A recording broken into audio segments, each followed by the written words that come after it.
For 5 years, my family believed I was completely deaf. Then my hearing suddenly came back, but I told no one. The very next day, I heard my own son and daughter-in-law discussing where they would send me, what they would do with my home, and why they thought I'd never stop them. What would you do if you discovered that the people closest to you had been planning the rest of your life behind your back, simply because they believed you could not hear them? Not strangers, not distant relatives, your own family. Imagine sitting only a few feet away while they discuss where you will live, what will happen to your home, who should control your money, and how much easier their lives will become once you are no longer in the way. And imagine the entire time they are speaking freely because they believe you are trapped inside silence. That is what happened to Blanch Matthews. She had been deaf for 5 years. Then, almost impossibly, her hearing came back. But instead of telling her family, she stayed quiet. And after hearing what they said when they thought she could not understand a single word, I think that silence may have been one of the most important decisions she ever made. I'm at When Family Breaks One, and I'm glad you're here. If stories about what happens when love, loyalty, money, and family boundaries collide make you think about your own relationships differently, subscribe to the channel. Your support helps me keep bringing you stories like this, because sometimes the most important family lessons are hidden inside the moments nobody wants to talk about. Blanch Eleanor Matthews was 67 years old when her family began deciding what kind of life she was still allowed to have. But to understand why they believed they could do that, we have to go back 5 years. It happened inside the home Blanch had shared with her husband, Harold, for decades.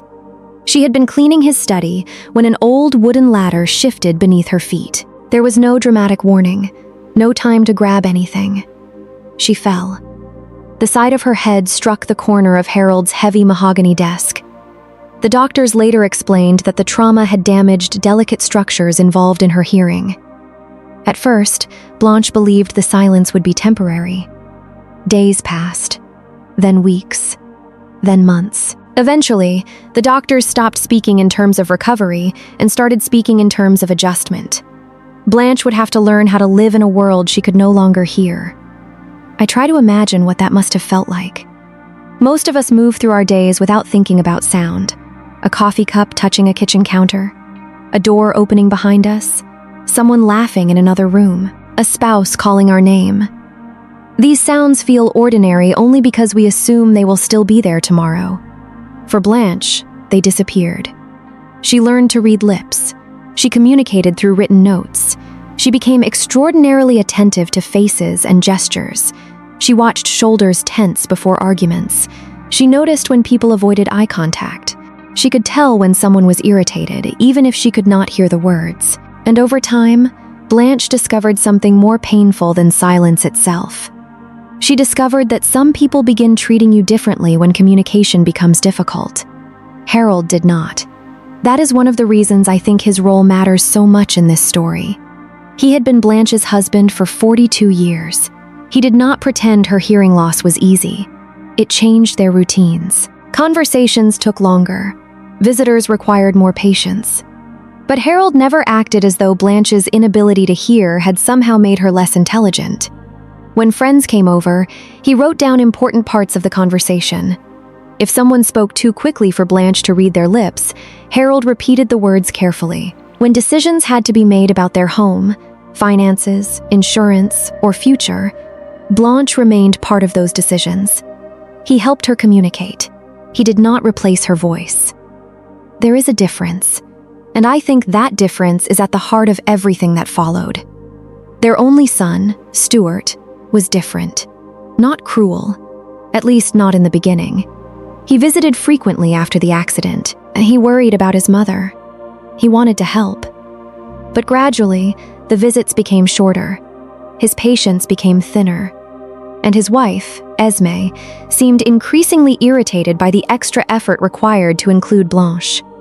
Blanche noticed the eye rolls, the folded arms, the quick conversations Esme would begin after moving behind Blanche, where lip reading was impossible. Sometimes Stuart would respond with a tired expression. Other times, he would simply nod.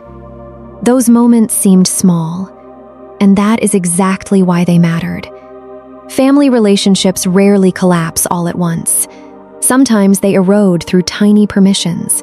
One dismissive joke nobody challenges, one decision made without asking, one conversation held about someone instead of with them, one moment when protecting the peace feels easier than protecting the person. Then, 3 months before Harold died, Blanche's world changed again. She had begun noticing strange sensations in her ears. Pressure, small pops, tiny physical changes she had not felt since the accident. During a routine medical visit, her physician referred her to a specialist. After testing, Blanche received news she had almost stopped believing was possible. A newer surgical procedure might restore some of her hearing. There were risks. There were no guarantees. But Blanche and Harold decided to try. 2 weeks after surgery, Blanche was sitting outside in their garden. At first, she noticed something she could not identify. A faint sound. Soft. Distant. She turned her head. Then she realized what she was hearing. Birds. After 5 years of silence, Blanche could hear birds singing. She began to cry. Harold was beside her. He understood immediately. In the days that followed, sounds continued returning. Voices became clearer. Doors. Running water. The television. Harold's voice. That one mattered most. For a brief period, after 5 silent years, Blanche could hear the man she had loved for more than 4 decades again. And yet they did something unexpected. They did not tell Stuart. They did not tell Esme. Blanche wanted to wait. Part of her felt guilty about it. But another part of her remembered all those moments during the years she had been deaf. The conversations that stopped when she turned around. The irritated looks. The way Esme sometimes behaved as though Blanche were a problem being managed rather than a person being included. So Blanche waited. She wanted to know whether she had misunderstood what she had been seeing. Maybe Esme was simply exhausted. Maybe Stuart was overwhelmed. Maybe 5 years of silence had made Blanche overly sensitive to every expression she could not explain. She wanted to observe. And Harold agreed. Then, only 3 weeks after Blanche's hearing began returning, Harold died. A heart attack in his sleep. 42 years of marriage ended between one night and the next morning. Blanche was devastated. And there is something especially heartbreaking about the timing. She had finally regained the ability to hear Harold. Then she lost him completely. At the funeral, Blanche remained inside the role everyone expected, the deaf widow. Quiet, grieving, dependent. The service was held at Holy Cross Cemetery. Friends talked about Harold's kindness. Neighbors remembered his years working as a pharmacist. People spoke warmly about the man he had been. Blanche could hear all of it. Nobody knew. She sat in the front row with Stuart on one side and Esme on the other. Then, during the closing hymn, Blanche heard Esme whispering behind her. Esme was speaking to a friend named Margaret. Her voice was low, but Blanche heard her clearly. Esme said she was relieved the funeral was finally over. Then she said Stuart had been worried about what they were going to do with Blanche. What they were going to do with her. Not what Blanche wanted, not what Blanche needed. What they were going to do with her. Esme said Blanche obviously could not live alone. She said Harold had spoiled her by taking care of everything. She assumed Harold had left his assets to Stuart. And then she began describing the future as if every decision had already been made. They would find Blanche a facility. They would sell the house. And once that was handled, they could finally start their real life together. That phrase still bothers me. Their real life. As if Blanche's life was the obstacle standing between them and happiness. Blanche sat perfectly still. Her husband's casket was only feet away.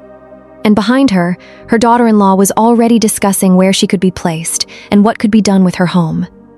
I think many people would have turned around right then. They would have shouted. They would have exposed the secret. But Blanche did not. She kept listening. At the graveside, Stuart sounded less certain. He suggested waiting. His mother had just lost her husband. Maybe they should give her time. Esme pushed back. Blanche was 67, deaf, alone.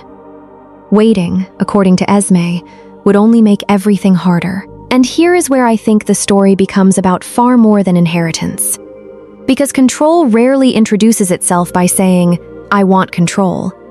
It often says, "I'm only being practical." It says, "I'm worried about you." It says, "This is for your safety." Those words can describe genuine love.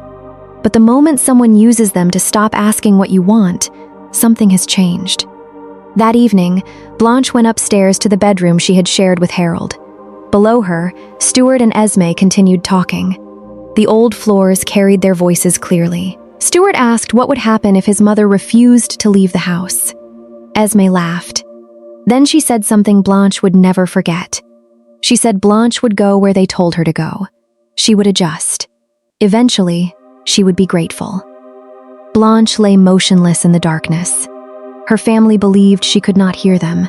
They believed she could not manage her own life. And most importantly, they believed Harold had left Stuart the power to decide what happened next.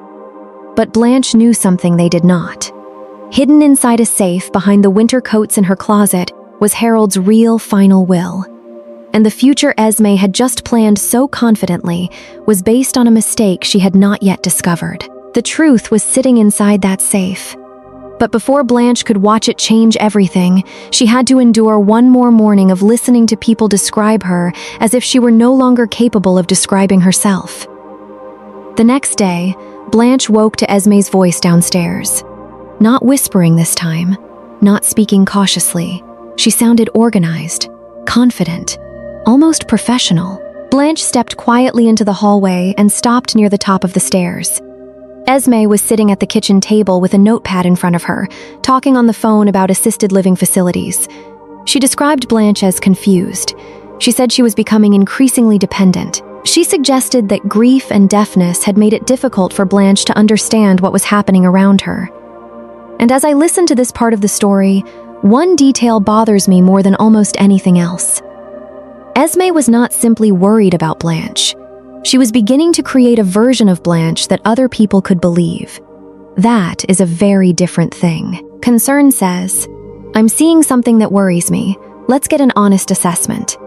Control says, "I already know what the conclusion should be. Now I need everyone else to see the same person I've decided you are." Blanche stood in the hallway and listened as Esme told a stranger that she could not manage her own affairs, that she was incapable of making complicated financial decisions, that Harold had taken care of everything for 42 years. None of that was true. Blanche had managed household expenses. She had researched insurance. She had dealt with repairs. She understood taxes, bills, budgeting, and the ordinary financial responsibilities of their life together. Harold had never hidden those things from her. But Esme was building her argument around a stereotype that was easy to sell. Older, widowed, deaf, therefore incapable. That shortcut in thinking is something I think families need to be very careful about. A disability can create limitations. It can require accommodations. It can make certain tasks harder. But limitation is not the same thing as incompetence. And grief is not automatically evidence that someone has lost the ability to make decisions. Later that morning, Stuart walked into the kitchen. Blanche remained upstairs, listening. He asked whether Mr. Peterson had called about the will. Esme answered that the formal reading would happen soon, but she clearly expected no surprises. In her mind, Harold had left the house and major assets to Stuart. The reading was simply paperwork. Stuart sounded less certain. Maybe, he said, they should talk to his mother before making plans. Maybe they should explain what they thought would be best. Esme dismissed that idea almost immediately. Explain what? Blanche could not hear. And even if she could, Esme argued, how could she possibly understand property taxes, investments, estate management, or long-term financial planning? Blanche had to grip the railing to keep herself from reacting. There is something deeply humiliating about hearing someone reduce your entire adult life to a false story of dependence. But Blanche kept quiet, because she knew something Esme did not. After the kitchen finally emptied, Blanche returned to her bedroom. She opened the closet and pushed aside Harold's winter coats. Behind them was the small safe. The combination was their wedding date. Inside, beneath old jewelry and important papers, was the envelope marked with Harold's final will. Blanche opened it carefully. She already knew what it said. But this time she read it with Esme's words still echoing in her mind. Harold had updated the will only 3 months before his death. He left his entire estate to Blanche. The house, the savings, the investments, the life insurance, his retirement assets, his personal property. Everything Esme believed was about to become Stuart's belonged to Blanche. But Harold had done something more important than deciding where the money went. He had written protection into the document. He stated clearly that Blanche remained mentally competent and capable of managing her own affairs despite her hearing impairment. He made it known that any attempt to force her into institutional care against her wishes, or to treat her disability as proof that she could no longer make decisions, would go directly against what he wanted. And this is where Harold's role becomes almost painful. Because he was not simply leaving Blanche money. He was trying to leave her room to remain herself. He must have seen more than he ever told her. The impatient looks, Esme's interest in the value of the house, the casual questions about what would happen after his death, the assumption that Blanche's hearing loss made her permanently dependent. Harold may not have known exactly what Esme would try, but he knew enough to worry. Then came the provision for Stuart. Harold had left him $50,000, but it was tied to a condition. Stuart had to respect his mother's independence. If he challenged the will or attempted to strip Blanche of her autonomy in order to gain control of the estate, his inheritance could be reduced to almost nothing under the terms Harold had created. I find that part of the will less interesting as punishment than as a final moral test. Harold was giving his son a choice. You can receive what I chose to leave you and still honor your mother. Or you can decide that money matters more than her right to direct her own life. The will reading took place Wednesday morning at Peterson and Associates. Blanche prepared carefully. She wore Harold's favorite blue dress. She looked tired because she was tired. She looked fragile because grief had made her feel fragile. But she also allowed Stuart and Esme to see exactly what they expected to see. A quiet widow. Dependent. Confused. Easy to guide. Before they left the house, Blanche heard Esme talking to Stuart in the kitchen. Let me do most of the talking. Your mother gets overwhelmed. Make sure she doesn't sign anything she doesn't understand. That word again. Understand. Esme had never really tested what Blanche understood. She had simply decided the answer. Blanche slipped the small digital recorder into her purse. At the law office, Bill Peterson greeted them with the solemn kindness of someone who had known Harold for years. They sat around a large conference table. Peterson reviewed the documents. Then he stopped. His expression changed. There were 2 wills. Esme leaned forward immediately. The first was the older document. The second had been filed only a few months earlier. More recent. Legally controlling within the story's setup. Stuart looked confused. Esme looked annoyed. Blanche looked down at her hands. Peterson began reading. The opening language was formal. Then he reached the part everyone had been waiting for. Harold's estate would pass to his wife, Blanche. For a few seconds, nobody spoke. Esme's confidence disappeared so quickly that Blanche almost felt the shift in the room. She asked whether there had been a mistake. She said they had always understood that Stuart would inherit the primary assets. Peterson explained that the newer document was clear. Then he continued. He read the language about Blanche's competency, about her right to manage her affairs, about Harold's concern that her hearing impairment not be used as justification to take away her independence. Esme went pale. Then came Stuart's $50,000. Conditional. Respect your mother's autonomy. Do not attempt to override her simply because you want control. The room became silent again. I imagine that for Blanche, this should have felt like relief. And maybe for a moment, it did. Her husband had protected her. The law office had the document. The estate was hers. Esme's assumption had collapsed in front of everyone. You would think the story would end there. But that is not how controlling behavior works when control is the real objective. If one strategy fails, the person may simply redefine the problem. On the drive home, Stuart was shaken. He could not understand why his father had changed the will without telling him. Maybe Harold had wanted to make sure Blanche was protected, he said. Esme took that word and turned it immediately. Protected. Exactly. If Harold had left everything to Blanche, then Blanche was now in an even more vulnerable position. She had money, property, assets, and in Esme's version of reality, no ability to manage any of them. So someone had to help. Someone had to make sure no scammer reached her. Someone had to supervise the bills.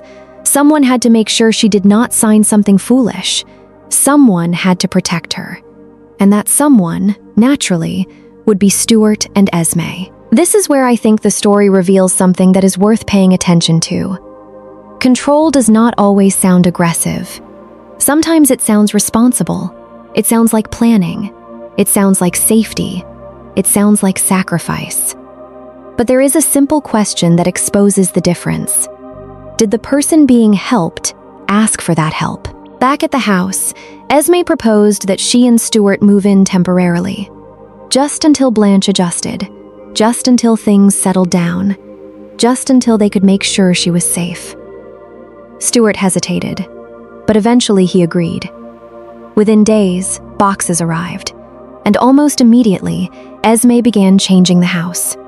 She told Stuart to put their belongings in the master bedroom, Blanche's bedroom, the room she had shared with Harold for more than 40 years, the room where she had cared for him when his health failed, the room where his presence still seemed to live in the folds of the blankets and the clothes hanging in the closet. Esme decided Blanche would be better in the smaller room down the hall. Less space to manage, less chance of becoming confused. They cleared Harold's study, moved his books, removed his desk, put in a twin bed. Blanche watched all of it. And I think this is the moment the conflict stopped being about inheritance and became about erasure. Because when people begin controlling a person's environment, the message becomes physical. This is no longer your room. This is no longer your mail. This is no longer your decision. This is no longer your house in the same way it used to be. Esme rearranged the kitchen, moved family photographs, sorted Blanche's mail, commented on bills, spoke to her slowly, almost like a child. Don't worry, we'll take care of everything. That sentence might sound loving in another context. Here, it felt like a warning, because Blanche had not asked them to take care of everything. She wanted support when she needed it, not replacement. Then came the phone calls. Esme contacted banks, financial advisors, medical offices. She asked what options existed for families when an older relative could no longer manage her own affairs. She said Blanche was confused. She said she did not understand financial documents. She suggested her condition was getting worse. And with every call, Blanche understood the new plan more clearly. Esme had lost the inheritance she expected, so she had changed tactics. If she could not control the estate directly, she would try to control the person who owned it. The legal document had closed one door. Esme was now trying to open another. And what frightened Blanche most was that Esmger waiting for her to become incapable. She was beginning to build a case that said Blanche already was. He was no lawn. Once Blanche realized Esme was no longer simply talking about her condition, but actively building a story that could be used against her, listening stopped being enough. From that point forward, Blanche began paying attention differently. Not like a grieving widow trying to understand why her daughter-in-law had become so controlling. Like someone who understood that details might matter later. Dates, phone calls, names, specific claims, who said what, who was present, and most importantly, which parts were true and which parts were being invented. The small digital recorder Harold had given her the previous Christmas suddenly became more than an unused gift. Blanche began keeping it close. She did not know exactly what she would eventually do with the recordings, and I think that makes her response more believable. She was not sitting in her bedroom designing some elaborate revenge. She was scared, angry, confused. and increasingly aware that Esme had spent enough time telling people Blanch was unreliable that one day Blanch might have to prove that her own memory could still be trusted. That possibility frightened her more than losing money. Because when someone attacks your finances, you can point to an account statement. When someone attacks your competence, they are attacking the person who would normally defend everything else. Esme continued making calls. The stories became more specific.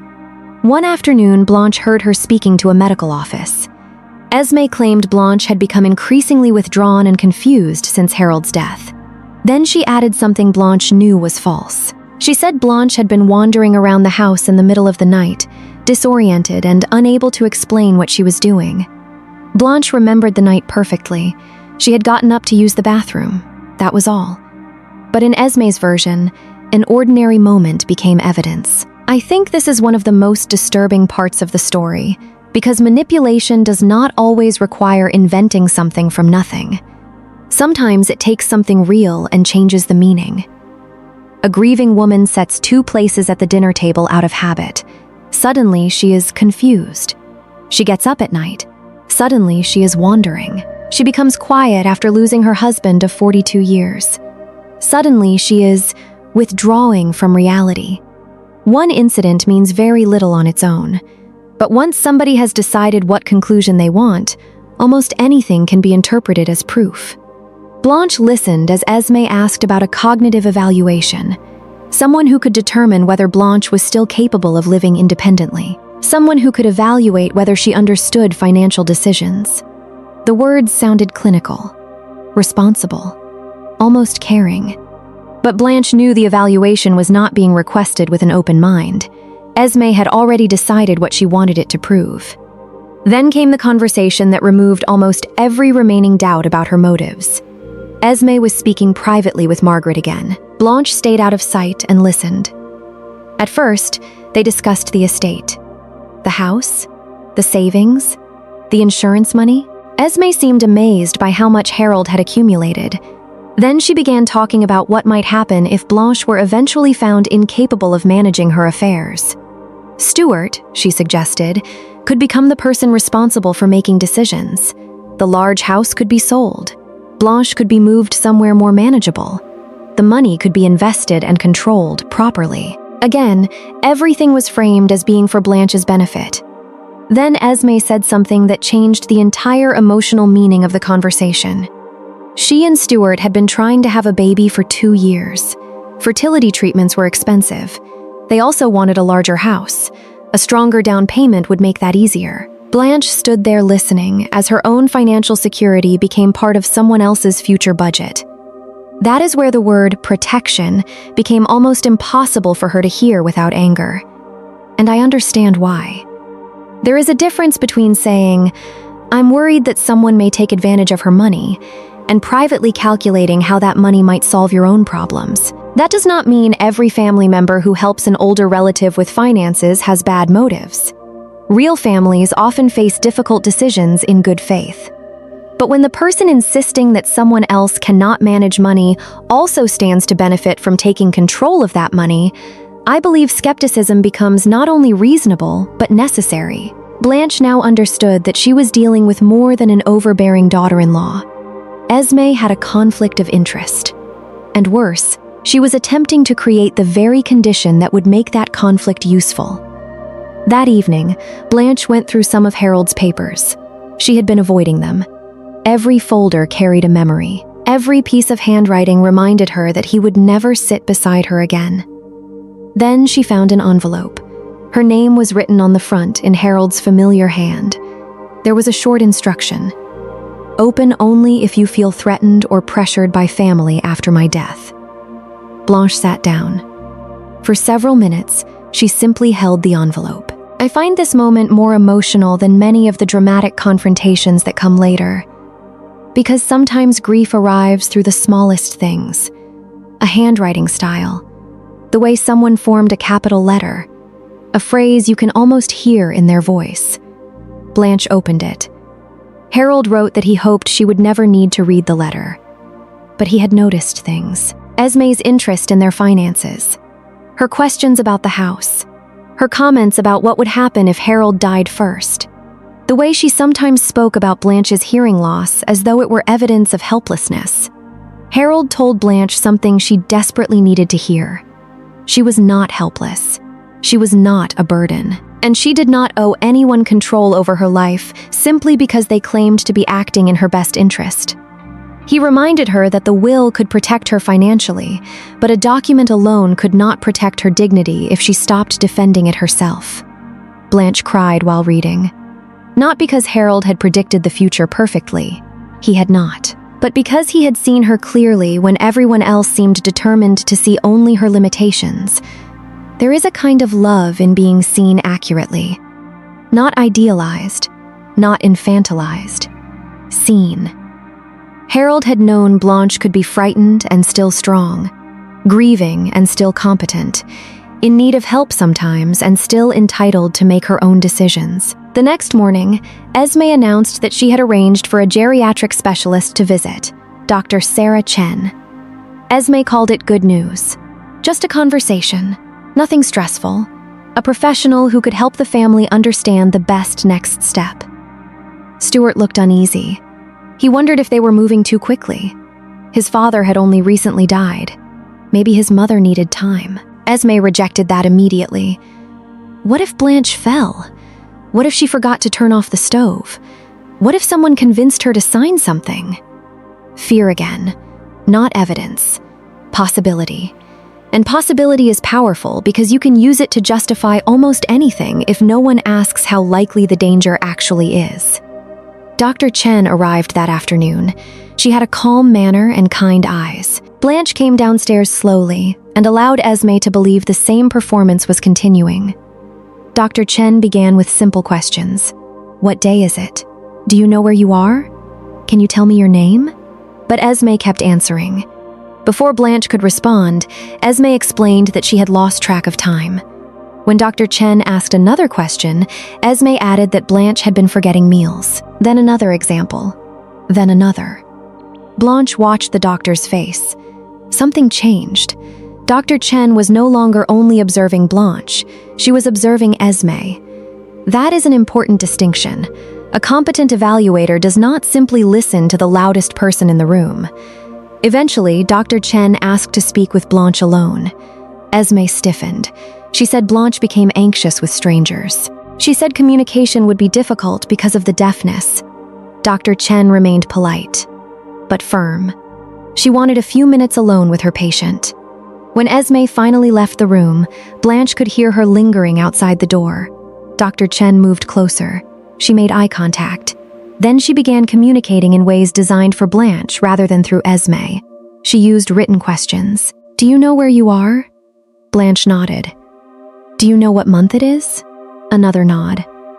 Are you comfortable with your current living situation? Blanche hesitated, then slowly shook her head. Dr. Chen typed another question onto her phone and turned the screen toward Blanche. Are you afraid of your daughter-in-law? Blanche's heart began pounding. For weeks, keeping her secret had been her protection. Now she had to decide whether silence was still protecting her or beginning to trap her. She looked toward the door, then nodded. Dr. Chen typed again. Do you feel pressured to appear more confused than you really are? Blanche stared at the words. Then she nodded again, this time without hesitation. For the first time since Harold died, someone outside the family understood that something was wrong. Dr. Chen told Blanche that she had rights, that decisions about her life should not simply be made around her, that an evaluation had to assess Blanche herself, not just the version of Blanche being presented by someone else.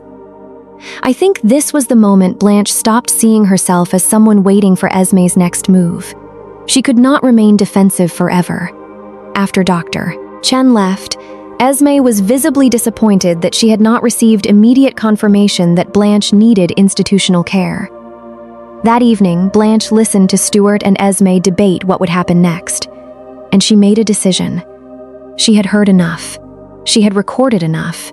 She had waited long enough. The following morning, after Stuart left for work and Esme went out, Blanche called a taxi. She went directly to Peterson and Associates. Bill Peterson looked surprised when Blanche arrived without Stuart or Esme. He asked whether something had happened. Blanche sat across from him. Then she spoke in her normal voice. "Mr. Peterson, I need your help, and there is something you need to know first." He stared at her. Blanche continued. "I can hear you." For the first time, she told someone everything. The surgery, the funeral, the conversations, the move into her home, the calls about her mental condition, the plans involving her money. Then she placed the recorder on his desk. Peterson listened. His expression grew more serious with every recording. He explained carefully that questions involving financial exploitation, coercion, competency, housing rights, and family access could become legally complex and would depend on the facts and applicable law. But one thing was clear. Blanche wanted her own decisions respected, and she wanted Stuart and Esme out of her house. Peterson asked her what she wanted to happen next. That simple question affected Blanche more than she expected. For weeks, everyone had been discussing what should happen to her. No one had asked what she wanted. Now someone finally had. "I want my home back," she said, "and I want my life back." Later that day, Dr. Chen called. Her evaluation was complete. She had found no evidence that Blanche was cognitively impaired or incapable of managing her own decisions. She had also documented serious concerns about the pressure surrounding Blanche and the way family members had attempted to speak for her. Blanche sat quietly after the call. For the first time since Harold died, she did not feel trapped. She had the real will. Harold's letter, the recordings, Dr. Chen's professional assessment, and an attorney who now knew the truth. Esme still believed Blanche was the weakest person in the house. What she did not understand was that Blanche was no longer wondering whether she should defend herself. She was deciding exactly when to stop pretending she could not hear them. By Friday evening, Blanche was no longer deciding whether to reveal the truth. She was deciding how to do it without losing herself in the anger that had been building inside her for weeks. She sat in Harold's old armchair, with the recorder resting in her lap and a neat stack of documents on the coffee table. The house was quiet. For years, silence had frightened her. Now it felt different. This silence belonged to her. She could hear the refrigerator humming from the kitchen, the faint ticking of the clock on the wall, the sound of a car slowing somewhere outside. Then, at 6:15, she heard Stuart pull into the driveway. The engine stopped. A door closed. Footsteps came toward the house. Blanche did not move. She had imagined this moment more than once. Sometimes she pictured herself shouting. Sometimes she imagined confronting Esme first. Sometimes she wanted to play every recording at once and force them both to listen to every cruel assumption they had made about her. But by the time the front door opened, Blanche understood something important. If she allowed rage to control the conversation, Esme would use that rage against her. She had spent weeks being described as confused, unstable, incapable. Blanche was not going to give anyone a performance that could be twisted into proof. Stuart stepped into the living room and smiled when he saw her. He looked tired, ordinary. That almost made the moment harder. "Hi, Mom. How was your day?" Blanche looked directly at him. No vacant expression. No exaggerated effort to read his lips. No pretending. "My day was very enlightening, Stuart. We need to talk." He froze. For several seconds, he simply stared at her. Then he whispered, "Mom?" "Yes." His face changed. "Can you hear me?" Blanche held his eyes. "I can hear you perfectly." From the kitchen, Esme called Stuart's name. Blanche raised her voice just enough. "Esme, come in here. This conversation involves you too." There was a pause. Then Esme appeared in the doorway. The instant she understood what was happening, the color seemed to leave her face. Blanche told them the truth. The surgery had restored her hearing months earlier. Harold had known. They had decided not to tell anyone immediately. And since Harold's death, Blanche had heard almost everything. The funeral conversations, the assisted living plans, the discussions about selling her home, the statements about her supposed inability to handle money, the calls suggesting she was mentally deteriorating. The plans made in rooms where they believed she could not understand a word. Stuart looked stunned. Esme looked cornered. Then Esme did something I find deeply revealing. She did not begin by apologizing. She accused Blanch. "You lied to us." That reaction matters. Because when people are confronted with something they do not want to answer for, they sometimes search immediately for a way to reverse the roles. If Blanch became the dishonest one, maybe Esme would not have to explain her own behavior. And I do think Blanche's secrecy is morally complicated. She had deliberately allowed them to believe something that was no longer true. But complexity does not erase responsibility. Blanche's secret did not invent Esme's words. It only allowed Blanche to hear them. "Yes," Blanche said calmly, "I kept something from you. And what I learned while keeping that secret is why we are having this conversation now." She lifted the recorder. Esme stared at it. Blanche pressed play. The first voice that filled the room was Esme's. The funeral. The relief that Harold's death was finally behind them. The assumption that Blanche could no longer live independently. The plan to sell the house. The belief that Blanche would go wherever they decided to send her. Stuart's face slowly changed. He had been present for some of those conversations, but hearing them now was different. Before, they had sounded like practical discussions wrapped in grief and worry. Now they sounded colder. Because the person they had been discussing was sitting directly in front of him. Blanche played another recording.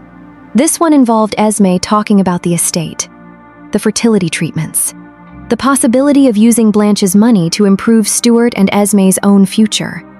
A larger house, a stronger down payment, the financial benefit they might receive if Blanche were ever declared incapable of managing her own affairs.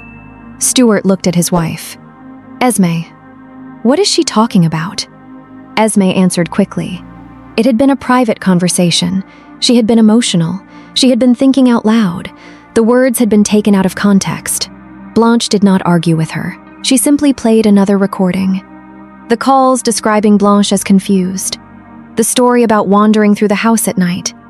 The attempts to arrange an evaluation around a conclusion Esme had already decided upon. The room felt smaller with every recording. There is something powerful about hearing your own words returned to you. Blanche did not need to exaggerate. She did not need to accuse. Esme's voice was doing the work. That is when Blanche placed Dr. Chen's evaluation on the coffee table. She explained that the doctor had found no evidence of cognitive impairment or diminished decision-making ability.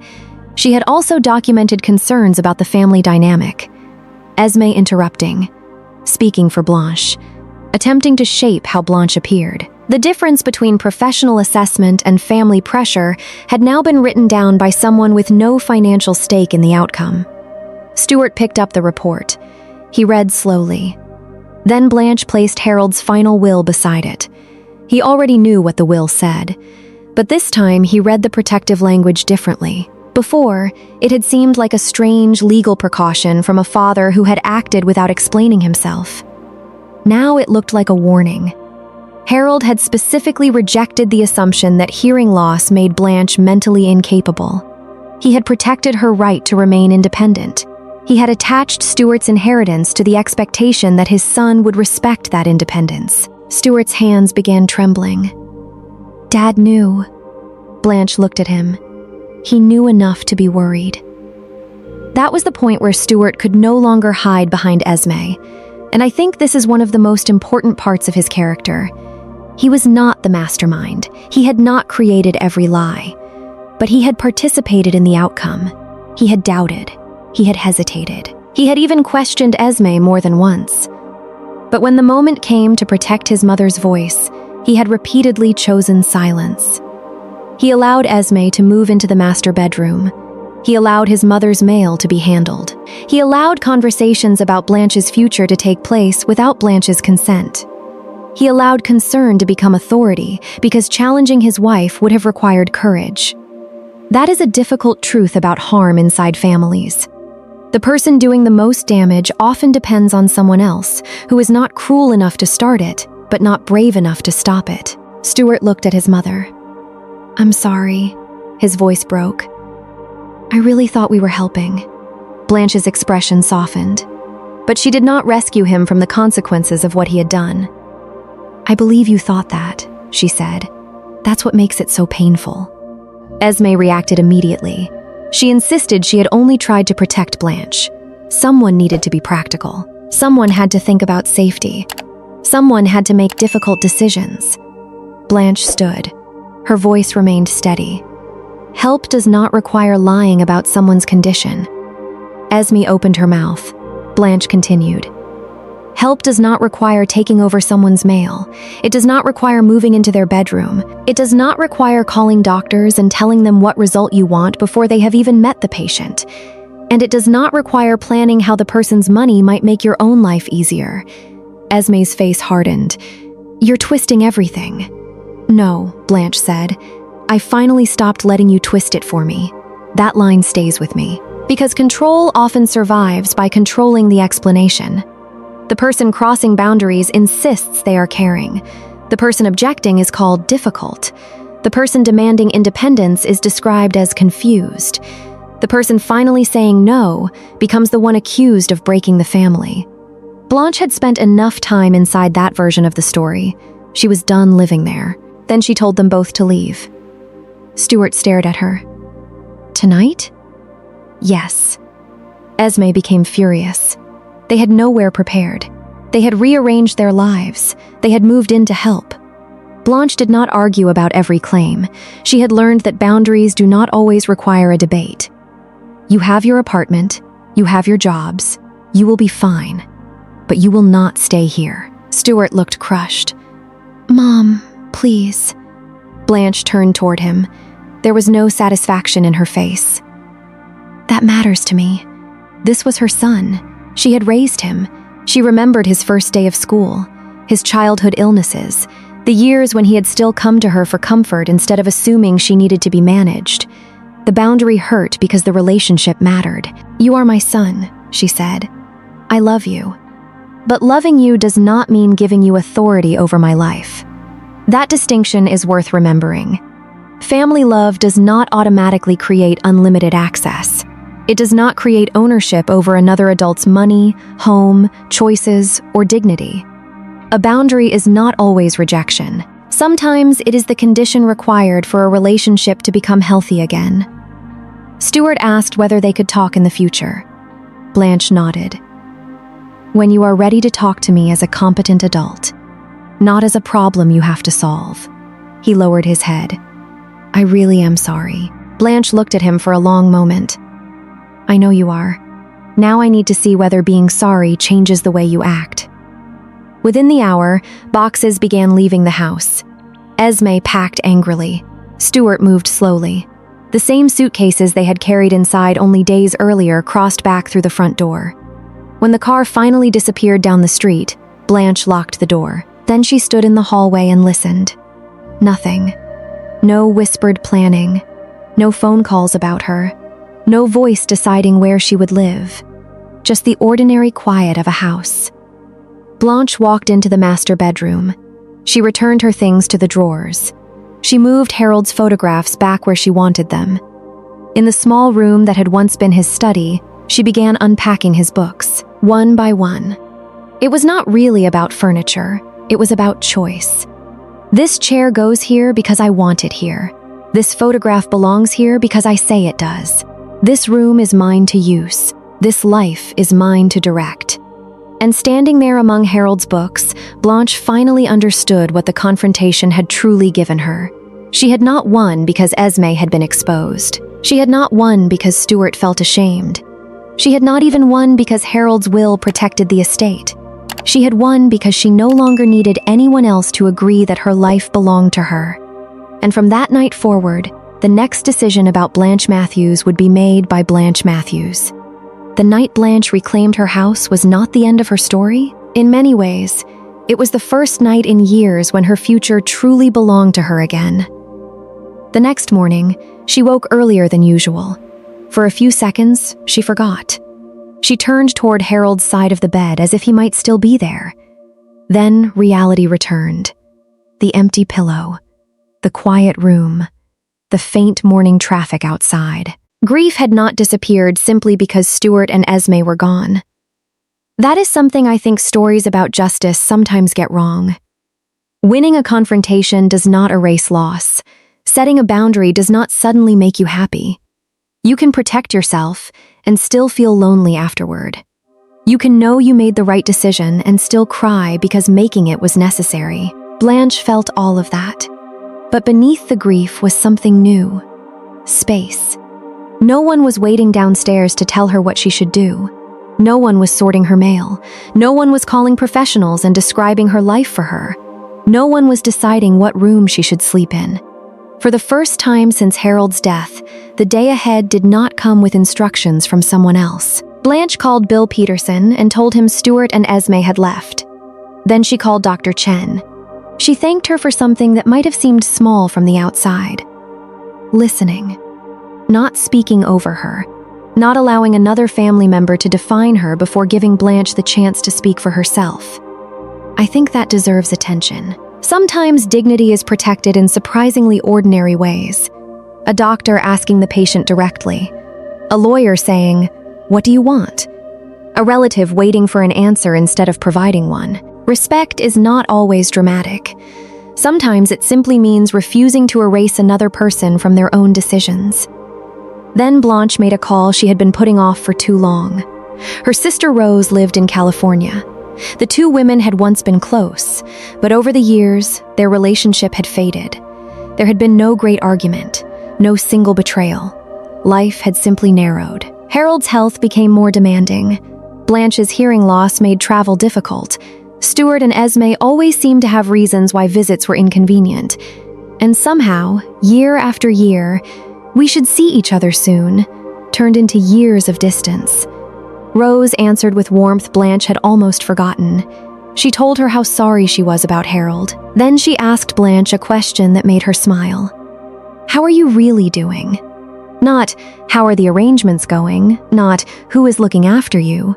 "How are you?" Blanche told her the truth. She was grieving. She was exhausted. She had learned things about her family that she wished she had never needed to learn. But she was also beginning to understand that her life had not ended with Harold's. A few months later, Blanche sold the large Sacramento house. And I think that decision is more meaningful than it first appears. Esme had wanted the house sold too, but Blanche selling it was not the same thing. Esme wanted to sell it because she had already decided what Blanche's future should look like. Blanche sold it because she chose to. That difference is everything. Autonomy is not always about what decision is made. Sometimes it is about who gets to make it. Blanche looked at the house honestly. It carried 42 years of marriage.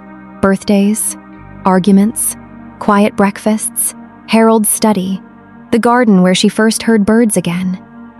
But it also carried memories of the weeks after his death, rooms being rearranged without her consent, conversations whispered about her future, the feeling of becoming a guest in her own home. She realized she did not need to remain there simply to prove it still belonged to her. She had already proven that. So she let it go. Near Rose in San Diego, Blanche found a small cottage. Nothing grand, a place with enough room for her books, her photographs, a few pieces of furniture she loved, and a little outdoor space where she could sit in the morning. Rose lived close enough for dinner, but not so close that Blanche felt watched. That balance mattered.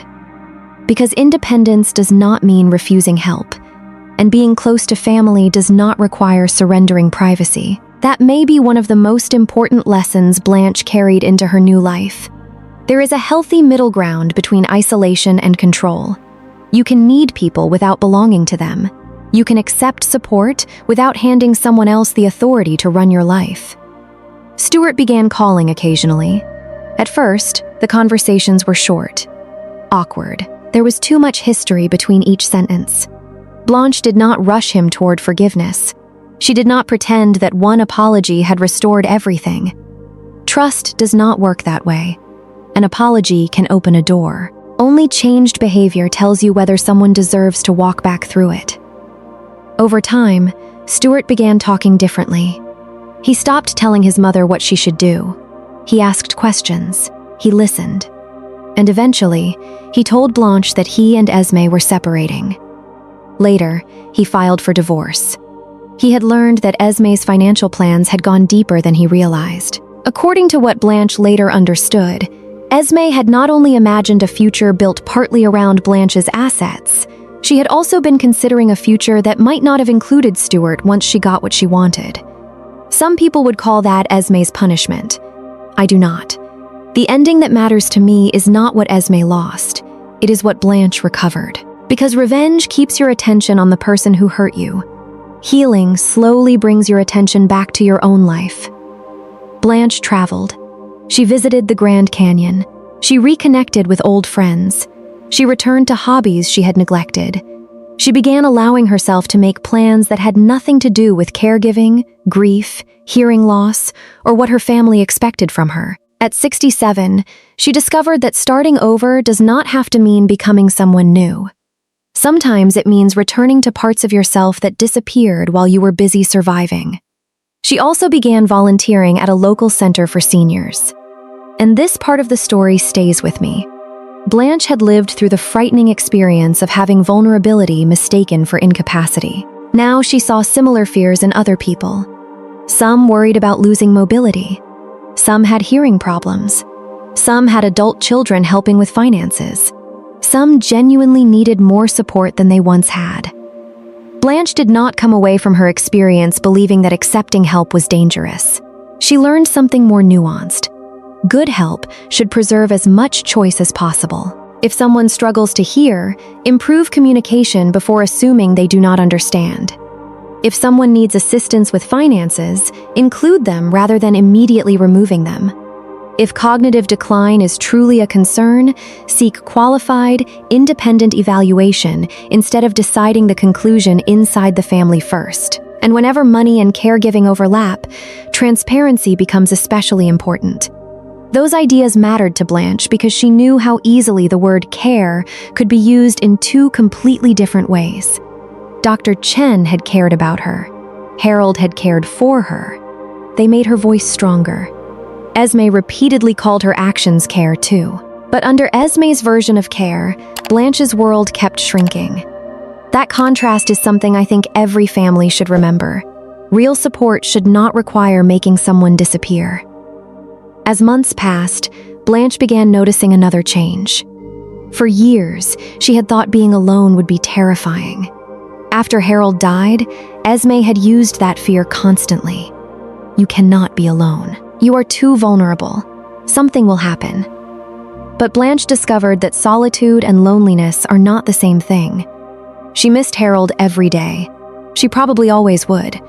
But she also learned to enjoy a quiet morning, a spontaneous trip, dinner with Rose, a book in her own living room, the freedom to change plans without explaining herself. And maybe that is why I do not think this story is ultimately about hearing at all. Blanche recovered her hearing early in the story, but finding her voice took much longer. A voice is more than sound.